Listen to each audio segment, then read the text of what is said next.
Okay, good morning. We are going to learn on page 70 for the 14th day of Shevat. This is chapter 24. Transgressing a prohibition interferes with one's bond to Hashem. And why would a person do such a thing? Only because of stupidity and foolishness. Since everything in the realm of holiness has its counterpart in the unholiness, so in the unholy realms of the Sitra Achra, there's an unholy counterpart to the observance of Torah mitzvahs, which produce a union to Hashem. We're connected to Hashem through the 630 mitzvahs. So what's the counterpart? The 365 prohibitions stated in Torah. And all the rabbinic prohibitions. When we do that, that's the opposite of the holiness, connecting to Hashem. These are things that we have to stay away from. If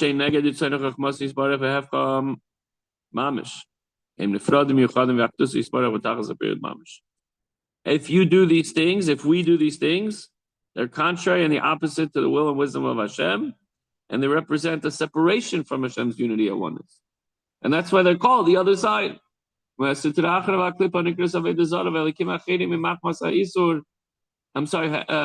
Panim Shal Ratzanel Yiknis.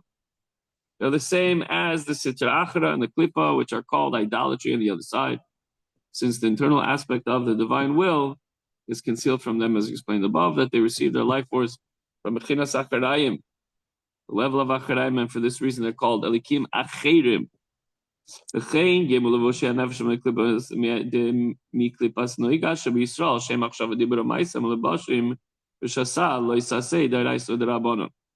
Just as the forbidden actions themselves represent separation from Hashem, so too the three garments of a Jew's animal soul, which stems from the clip of Noiga, namely the thought, speech, and action that are clothed in it, meaning that think, speak, or act in violation of the 365 Torah prohibitions, or any of the rabbinic injunctions, and similarly the essence of the neshama itself, which is clothed in its garments, since it is the soul itself, after all, which thinks, speaks, and acts through its garments, which is the faculties of thought, speech, and action. All of them become completely united with this Sitra Achra, which is called Avodah Zarah, serving something else. And not only this, not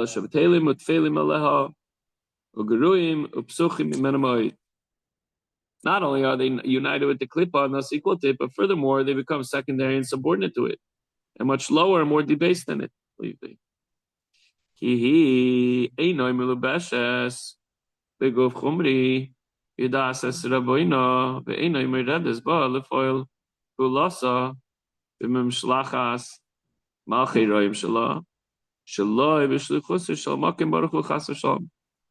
The klippa is not clothed in a corporal body, and hence is more exposed to the divine light. So it's higher. It knows its master and does not rebel against it. It's doing the job of Hashem. Hashem created it to do whatever it is it's doing. So any evil act of the Sitra Achara is performed only in the service of Hashem. Thus the klippa that's not clothed in a body cannot rebel against Hashem's will. Only the animal soul clothed in the human body can act against Hashem's will, because Hashem gave us free choice. So therefore, a person doing an Avera is even lower than the Klippa, which is doing its job. Just like we mentioned, the Behemoth is doing its job. I cannot violate the word of Hashem, Bilam says. That's Klippa. That's Sitracha. That's an animal. Although Bilam was Klippa, clothed in a body, yet when he spoke for a spiritual Klippa when he spoke for the spiritual Klippa within him, even though it was unholy prophetic power with which he wished to curse the Jewish people, he says, I can't violate the word of Hashem. So Bilam, and there are Klippas that are clothed in a body, but when they're connecting or utilizing the spiritual Klippa, even though it's unclean Klippa, they can't violate whatever Hashem tells them to do. That's what they have to do. Even though the klippas are called Avodah Zarah, idolatry, which is the denial of Hashem, yet they refer to him, to Hashem, as the God of gods, indicating that they do not deny the existence of God. They just say they're also a God. The real God's above them. And they cannot violate Hashem's will, for they know and perceive that He is their life source. Even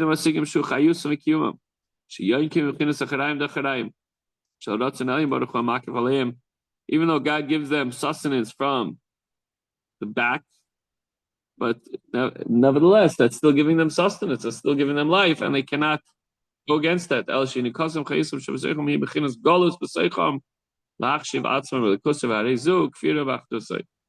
It's only the sustenance and life force that is within them, meaning the internal life force, which constitutes the identity of every created being, as explained in chapter 22, that's in the state of exile. So that they regard themselves as God, which is a denial of Hashem's unity. And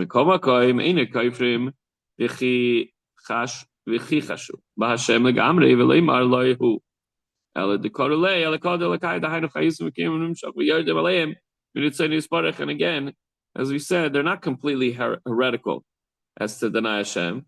They know Hashem exists. They just say God is the God of the gods. They never rebel against God's will. Wow.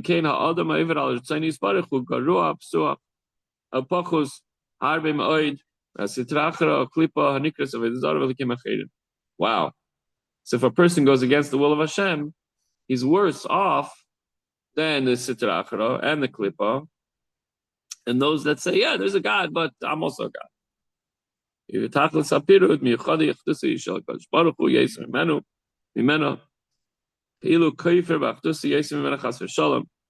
Person becomes separated completely from Hashem's unity, and one is even more than they. The Klippa and Sitra Achra, who, although they deny God's unity even more radically than they, God forbid. Say Perak Daled. Shara Shabayim Mazeh Hachur Mihu Shimrei Haklipais Hagasis Chulu Hu Tachlis Abirur Lechein Kol Maisei Lamazeh Kashim Roim Hashem Gavrim Baichulu. So this is similar to what's written in Eitz Chaim, part 42, end of chapter 4, that the evil in this world is the dregs of the coarse klipos. It's the sediment of the purifying process. It's the leftovers, like when you make wine, and so on. Meaning, after whatever sparks of good that are found in the klipos have been isolated and elevated, what remains is klipa in its lowest coarse form. This klipa is the evil found in the material world. And therefore, all matters of this world are harsh and evil and the wicked prevail in it, and so forth. We see that in this world, people that are taka evil thrive and survive and thrive. But nevertheless, again, we have to overcome, and we have to realize that we don't want to be on a lower level than these evil people. We have free choice. We are the servants of Hashem, and we have to do the right thing. And if something comes into your mind, realize and recognize where it's coming from. So consider this before your next action. If this is what Hashem's will, if this is not Hashem's will, then this is a subtle form of idolatry. Hashem gives existence to idolatry, but does not want it served. Similarly, Hashem gives life to a negative action, but doesn't want it done. Choose wisely. Every time you have a choice to make, whether it's to do this or do that, choose the right path, choose life, and choose good. Okay, that's it for today.